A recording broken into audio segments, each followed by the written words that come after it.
Welcome to Work from the Inside Out, a podcast that highlights real-life stories, practical strategies, and best practices for transitioning your career from unhappiness and dissatisfaction to fulfillment, meaning, and joy.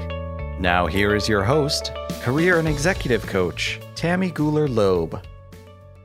Hey everybody, I am so excited to introduce my guest today, John Baldoni. John is a globally recognized leadership educator, certified master corporate executive coach, and author of 15 books that have been translated into 10 languages. John's books include Grace, A Leader's Guide to a Better Us, Moxie, The Secret to Bold and Gutsy Leadership, Lead with Purpose, Lead Your Boss, and The Leader's Pocket Guide. In 2021, the International Federation of Learning and Development named John a world-class mentor and named him to its Hall of Fame. In 2020, Global Gurus ranked John a top 30 global leadership expert, a list he has been on since 2007.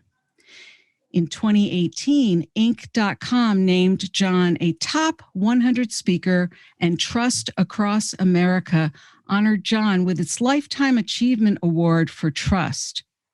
In 2014, Inc.com listed John as a top 50 leadership expert. John is also a member of the renowned Marshall Goldsmith 100 Coaches, a group of executive coaches and thought leaders from the worlds of business, academia, and social service. John established a career as a highly sought-after executive coach where he has had the privilege of working with senior leaders in virtually every industry, from pharmaceutical to real estate, packaged goods to automobiles, and finance to healthcare. He has authored more than 800 leadership columns for a variety of online publications, including Forbes, Harvard Business Review, and Inc.com. John also produces and appears in a video coaching series for Smart Brief, a news channel with over 4 million readers. John is also the host of LinkedIn Live's Grace Under Pressure interview series. John's leadership resource website is www.johnbaldoni.com. Please join me in welcoming John Baldoni. Welcome, John. Oh, what a warm and wonderful welcome, Tammy. Oh. I was just hoping you'd keep going and going and going, and we could end it right there. No. Well, no, we could, obviously, because when I think about all the wonderful things that you have done and all the people whose lives you've impacted, we could. However, I want to know how you got there. And I think my listeners would like to know how you got there. So when we talk about work from the inside out, we're also curious about what your earlier years were like, or what were some of your formative years were like, and how did they inform where you are today? And one thing we didn't talk about in your one of many things in your bio here was your photography work, which I also want to make sure we touch on. So take us back to some of the earlier years and tell us a little bit about where you started. Well, thank you, Tammy. Where I was born and where I am now is one in the same place, Ann Arbor, Michigan. My father was in medical school here. And why that's particularly relevant right now is because my father was a fourth year medical student. And on the day the great announcement of the polio vaccine was announced on the steps of Rackham Hall here in Michigan, my father physically bumped into Dr. Jonas Salk. Whoa. In my mind, Dr. Salk was on his way to the announcement, but I have no that. But perhaps Dad was in the audience. I don't know. But anyway, in our time of now, we're all questing for our vaccine. And fortunately, I've gotten mine. Simply because I'm old. So no connections there. So I did not grow up in Ann Arbor. I spent my formative years in Perrysburg, Ohio, which is a little town in Northwest Ohio. My mother was mayor of the small town and very much involved in the community, and still going strong at age 92. So Wow. that's a good thing. That is great. So I then went to Georgetown. I'm 8 years of Jesuit education. So if anyone has any complaints about what I say, you can take it up with the Jesuits. They have influenced me in many ways. But then I spent some time, I went to Georgetown, I went to film school in London, ended up in Los Angeles, where I was going to make my career, but I got detoured basically because I couldn't sell any scripts. So, but I found the world of corporate communications and I melded in well. And then I moved back to Ann Arbor when our children, now grown, and I'm a grandfather, were raised. So I've been here in Ann Arbor for more than 30 years. It's a good place for me. Yeah. And I think I've done my most important work, if I could say so, here. And it's been it's a good place to raise children, and it's a good place to grow older. Let's put it that way. Well, I'm hearing a few themes here, John, but I just want to go back for a moment to what did you study in Georgetown? I'm curious. Oh, I was a classic English major. Oh, okay. And I actually still practice that craft. I like to say I wrote the same essay 100 times, not the same wording, but it was always exposition, explanation, and conclusion. And when I became a speechwriter, it was the same old formula over and over again. But seriously, English, the discipline of writing taught me to organize my thoughts, which is, of course, what I do today. Right, right. And so that's the link to that. And then from there, you went right into film school in London? Or? I did. I went to London Film School and spent 3 years there, not at the film school, 2 years at the film school, and also a year around. And I had the opportunity to work there, and I traveled throughout Europe. Actually, it was 1 year I was one season, I was part-time on the Grand Prix circuit, 1976, which was the momentous battle, which is now a film called Rush, the battle between Niki Lauda and James Hunt. And, so that was an extraordinary time. Wow. A lot of fun. I was a kid, so I didn't really, I didn't have access to the finer things of Europe. It was a step above hitchhiking. So, well, that's what many of us did back then. I can recall some of those days myself, actually. I'm curious what your aspiration was when you went from London to LA, when you said you wanted to, did you want to be a screenwriter? Is that it? I wanted to be a screenwriter and a film director. And so because I had, as you mentioned, I had been a photographer, I started taking pictures when I was 15. My grandfather had a very close relationship with my grandfather, my mother's father. And he was a photographer, a news photographer in Detroit in the 20s. He was also a reporter, and then he started his own weekly newspaper and then migrated to public relations. But as a hobby, he always took photography. And my father was a physician, but also had photography as a hobby. So I did that. I mean, for 10, 11 years, I always had a camera close at hand. And then, things changed and I just kind of burned out on photography. And so I put it aside. And then the iPhone came around and I started taking pictures of my grandson or family pictures and stuff. So I kind of got back into it. So I've always enjoyed the idea of it. I even took a drawing class once. So it's fun. It's going back to my roots. And the other root I have is music. I play piano, something I started even well before photography. And I went back to piano when I was at the urging of a friend who at an older age took up banjo and guitar. He had played music as a youth. And he said, you have got to go back to piano. And so I did. So in theory, I've played almost every day since I turned 60. Wow. And so I haven't done it every day, but it's not a chore. It's something I enjoy. And prior to COVID, I played in hospital lobbies. How nice. Which was, they promised me that talent agents would come by, but I don't know. I think they lied to me because I didn't get approached by any talent agents. No? Nope. Oh. But I did get an offer to play at a wedding once. Yeah. So, no. Did you take the offer? No, I didn't.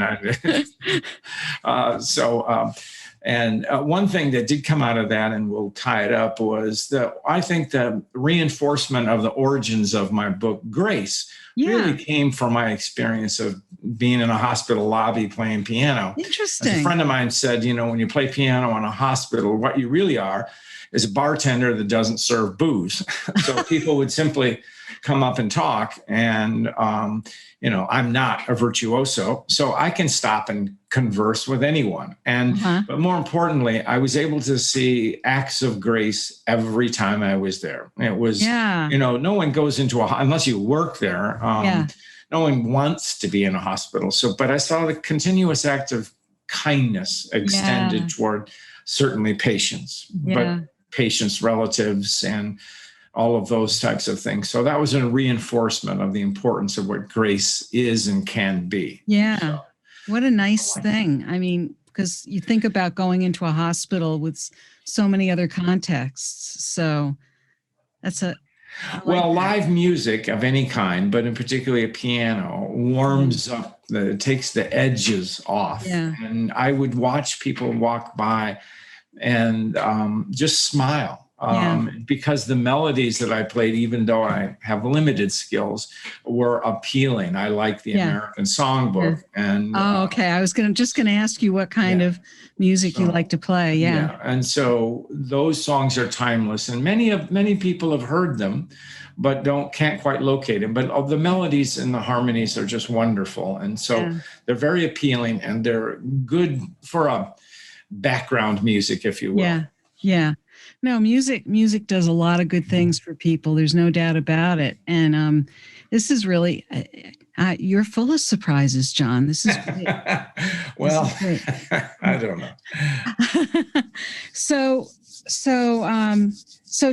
It's interesting to hear about your grandfather too. I think that, many of us had early influences in our lives that, in one way or another, had some impact on either some of the choices that we made, either work-wise or right, wrong, or otherwise. Because sometimes, we had those influences that said, oh, you should be a thus and such, or go in that direction. But I think that those early influences, are important and formative in many ways. And sometimes, we can reflect back on those and look back and really appreciate what those gave us. And sometimes not, but, it's nice to hear about your grandfather. No, yes, thank you. And your dad. Yeah. Yeah. And your mom sounds like she was a leader in her own right. Without question. She was very active in the community, both as an elected official, but also in many other social ishes, ecumenical issues. She was she was a person who really knows how to bring people together. Yeah. And she excelled at that. And so I was very fortunate to have two strong role models in my parents. Yeah. I mean, it's pretty remarkable, I think, because when I think about your parents and my parents are pretty much in the same generation. Well, actually are in the same generation. And I think about the fact that they essentially grew up, even though they were younger, but they grew up during the Depression. And, I think that there is a component of that generation that really focused much more on just a job well done. It doesn't matter whether you enjoy it. It doesn't matter. Just get a job done, put food on the table, a roof over your head.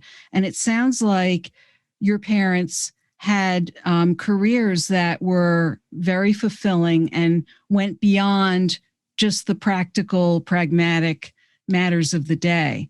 And look, everybody's circumstances are different, but I know that there are a number of people, a lot of people actually, I think in our generation, baby boomers who, and I am a baby boomer, believe it or not, who grew up with this idea that work or career, yes, it's important, very important, but if you don't love it, it's okay. As long as you have the house, the car, the picket fence, the 2.3 children, the whole thing. And I think that what I'm here to do with this podcast is to say, no. Really make it matter, make it mean something. And it's clear that with your work you have, and you had great role models. I was fortunate to have those as well. So, and I love the fact that you had role models that clearly influenced some of the things that you did later on as well. It sounds like. I'm curious if your work in leadership came out of some of that as well. Looking back, no doubt. What my father taught me, what my mother taught me in using the language of our day, not the way I was educated necessarily, was make a positive difference. We didn't use those terms then. And to be honest with you, and it gets back to the Jesuits, I don't ever recall hearing the word leadership ever in high school. I'm sure it was there. I do know the term leader, but we typically would use that in reference to a head of state. Yeah. So while we didn't use the word leadership, the principles of leadership were taught, inculcated into us in the sense of accountability, responsibility, and making a positive difference. Those types of things. So very definitely. So. Yeah. Our notions of leadership today really are, while they're timeless, the focus on leadership is actually relatively new. It's even within our career. I mean, really only in the 90s was it becoming more of an au courant word, if you will. Certainly our military used that term, of course, but throughout its history. But in the corporate world, in the private sector, it's a relatively new word, not a new concept, but a relatively new word. Right. And even so, it still takes on so many different meanings and shapes and forms. And I'm curious how you got into that sphere. I know that you said that you went from, leaving your aspirations to become a screenwriter into more corporate communications. How did that evolve for you? What were some of those decision points for you? Well, in a way, it was a natural confluence of it's a visual medium, but it's also a medium that depends on the written word.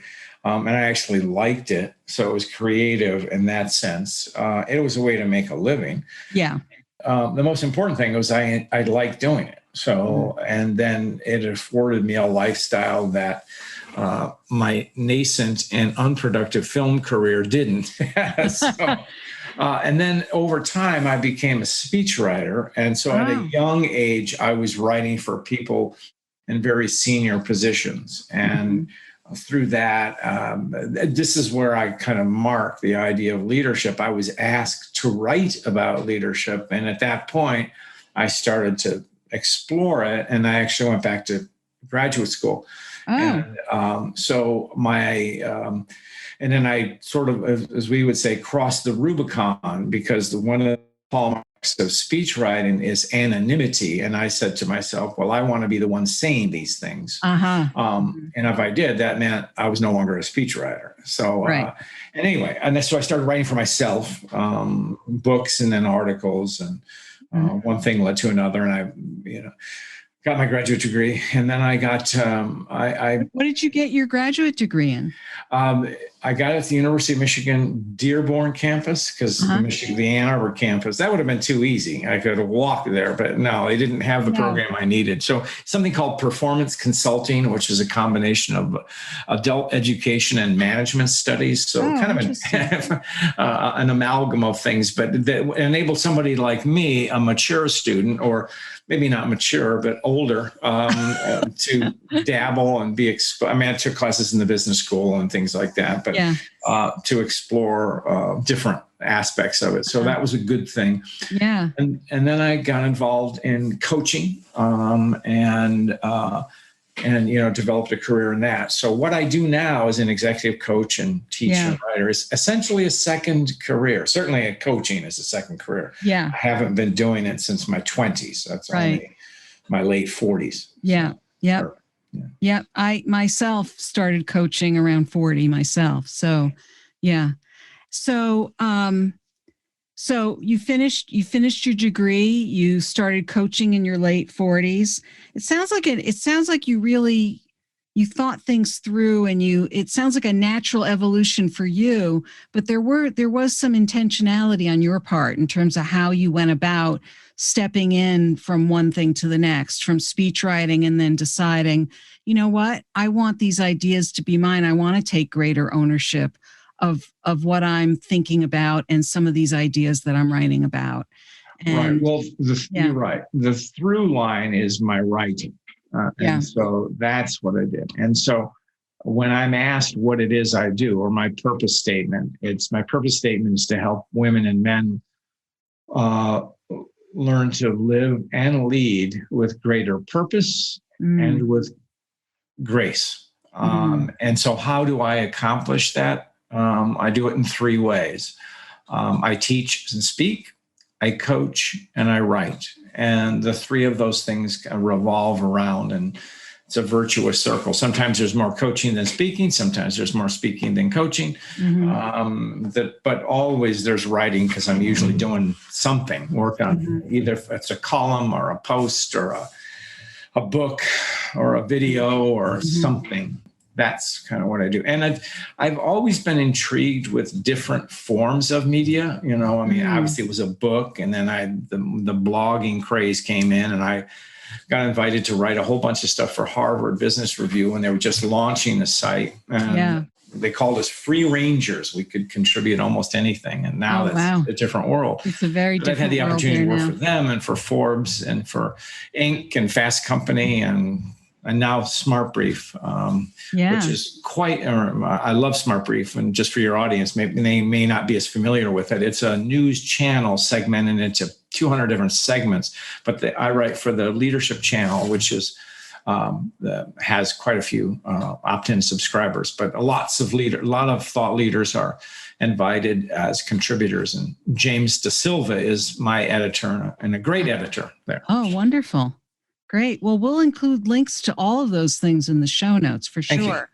I'm curious also, so when you decided to go from the speech writing to really doing your own writing and putting your name on it, was there also a conscious decision to become more self-employed versus employed by an entity?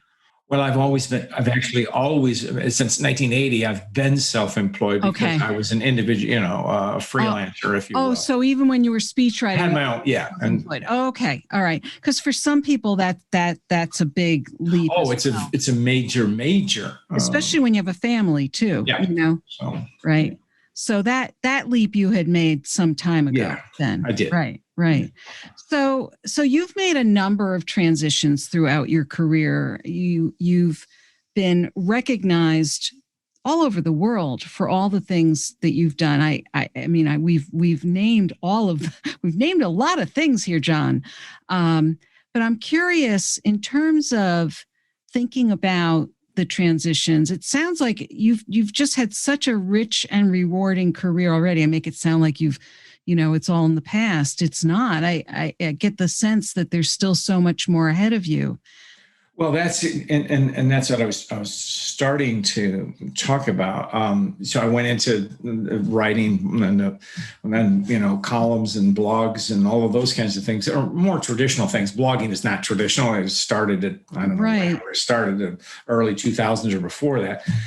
The books have been there, and then I experimented doing video and different things, and I've even done infographics. Not me, but I had my designer do them. Now I have the privilege of doing a LinkedIn live show, which is called Grace Under Pressure, where I get to interview thought leaders from many different segments. Many of them are colleagues in Marshall Goldsmith 100, right? MG 100. But also, I've had privilege of talking to the Grace Under Pressure is in reference to the crisis that we're all in right now. And so essentially the Grace Under Pressure is how we keep it together.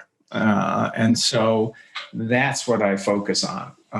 It's my effort to try to break through and do something new and different. Mm.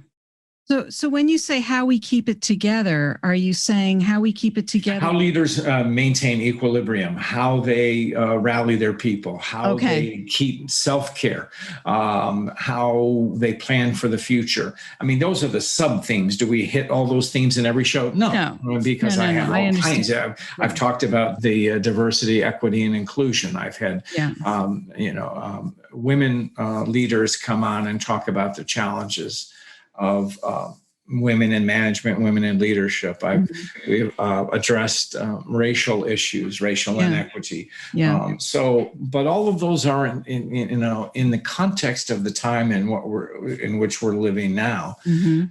So this sense of centeredness also is inherent in my sense of grace, so that the sense of grace, keeping oneself in tune with oneself is a form of grace, and it enables. And once you're centered, then you can be giving. You can be yourself. You have the reservoir, if you will, and perhaps even the intention and inclination to do for others, and you have the wherewithal to make it happen. So, those are the themes that ring in and out. And so, that really resonates with me. I'm wondering, in terms of that theme around grace, and thinking about how people can best, if somebody, for example, is trying to navigate, let's say they're either got lost through the pandemic, or you've talked to a lot of leaders, but I think this is happening to a lot of people,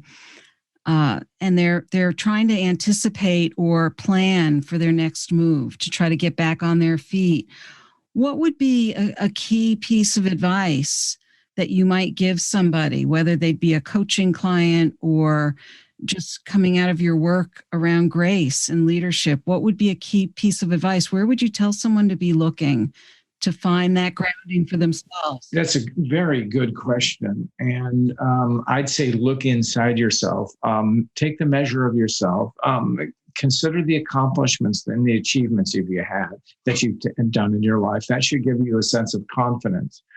And from that, leverage what do you want to do differently? That's one of the things of the pandemic, because the world was turned upside down. We've had the chance to rethink. So some people are walking away and say, no, I don't want to be a corporate person anymore. I want to do X. And so that's something to, so I'd say, trust your instincts. You're stronger than you think you are. Don't be afraid to ask questions. Don't be afraid to ask for help. Those types of things. Look for opportunities. What interests you? I mean, first of all, what is it you really want to do? And then what does it take to do that? And then work backwards from there. But how does this align with your purpose? And we always talk about purpose, but sometimes people might be a little fuzzy about what purpose is. And so there's some exercises you can do to say, essentially, I always say, what gets you up in the morning and what keeps you going? That's sort of what your purpose is. And then, and work from there, and then see where it goes. So I know that's not necessarily concrete advice, but I think it's great. No, you actually just gave about 10 good points of advice, I think. I asked for one. You gave me some bonuses here. This is great. Thank you. No, and I'm going to be writing all of that up in the show notes too. I think it's really, really helpful, John. Thank you. So we're going to wrap things up here now, but I want to thank you so much. Is there anything else you want to leave our listeners with about your journey? Sure. Because I would like to talk about the launch of my brand new book, which is called. Yes, please do. It's called Grace Notes, Leading in an Upside Down World. And it started with reflections on where we were. So we deal with things like fear and loss and isolation and dislocation. So we start in kind of a dark place in the sense that a beginning of when the pandemic hit. It's not a narrative, but there's a story arc. Yeah. And I say we start in a place of darkness or challenge, and we end up in a place of light and hope. And people who've read the book, it's a short book. It's really a book of prose poetry, if you will. And it's got very, very short pieces. Some just 10 lines long, others 30, there's something like that. But it's unlike any of my other books. There's no assessments, there's no action steps, there's no handbook. But it's just based on good, solid pointers and tips and things that we learned along the way and how we navigate the way forward. While it is a book of recollection and while it is leader-centric by the nature of leader, it's very much outwardly focused on what leaders need to do in times of crisis. So while this book was definitely created and we're in our pandemic, and specific to it, I would like to think that it has lasting lessons as we go forward. Because I think all the trauma that we have been through in this past year and more, what a shame it would be to waste it. I like to say that the world that we knew in January 2020 is not coming back ever. No. But the values that we held in 2020, that time, will shape us going forward. And more specifically, we will be able to augment them with new learnings, new things, new lessons that we learned by ourselves. And a theme in this little book, Grace Notes, is endurance. We have survived. Yes. And we're still here. We are resilient. And we will move forward. Yes. I love it. I'm so excited about that.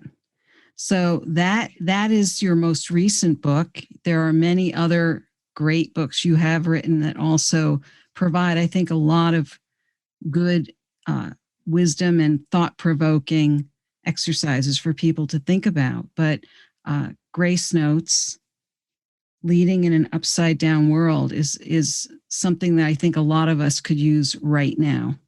Right. Thank you. So thank you so much. And you can find it on Amazon, as all my books are. And then my website is my name, John Baldoni, and there's a tab for the book. Just John Baldoni / Grace Notes. How original. So there's some video. And then there's also a section of your website that also includes your photography as well. Yes, it's johnbaldoni.com/photography. And I recommend that people take a look at that as well, because I think there's something about the work that you do with your photography that is really inspired. And I just think that people there's something about not just what you write about, but what you bring to the world, John. I think people need to know who you are, not just what you have to say. Well, thank you. And one more plug. I'm shameless self. No, plug away. The book, Grace Notes, does contain some black and white photography. Oh, great. So that serves as visual, augmenting our theme. Great. Oh, I'm excited about that. Wonderful. Well, John, thank you so much for being here today. It's been an honor and a treat to have you. Well, Tammy, you are a terrific interviewer. Gosh, time has flown, and I am grateful for the opportunity to connect with you, and I appreciate it. And best wishes, and keep up the great podcast that you do. Oh, thank you so much. I hope you enjoyed my interview with John Baldoni. It was so interesting to speak with him about his personal and professional journey. What is your key takeaway from our interview? If you're interested in any of the resources or links mentioned in today's podcast, you can find them on the blog page of my website at www.tammygoulerloeb.com. Just look for episode 135. Are you thinking about what your next professional move is going to be? Or maybe you're just feeling a little bit stuck. Stay tuned for my new book, Work from the Inside Out, Break Through 9 Common Obstacles to Design a Career That Fulfills You. It'll be available in September 2021 in both print and digital ebook editions through my website, Amazon, Barnes & Noble, and some independent bookstores. If you were inspired by this episode with John, please share it with your friends and colleagues, and please do subscribe so you don't miss next week's show. Remember, subscribing is always free. Are you enjoying the podcast? Oh, I'd appreciate it if you'd review me on Apple Podcasts. It's easy to find through my website at tammygoulerloeb.com/podcast. Just click on the Apple Podcast button and follow the instructions provided there. Thank you so much for listening. And remember, it's never too late or too impossible to increase your sense of fulfillment and satisfaction in your work and other meaningful activities. I'd love to hear how it's going for you. Feel free to drop me a line. Bye for now. Thank you for listening to the Work from the Inside Out podcast. For more information, you can find us at www.workfromtheinsideout.com.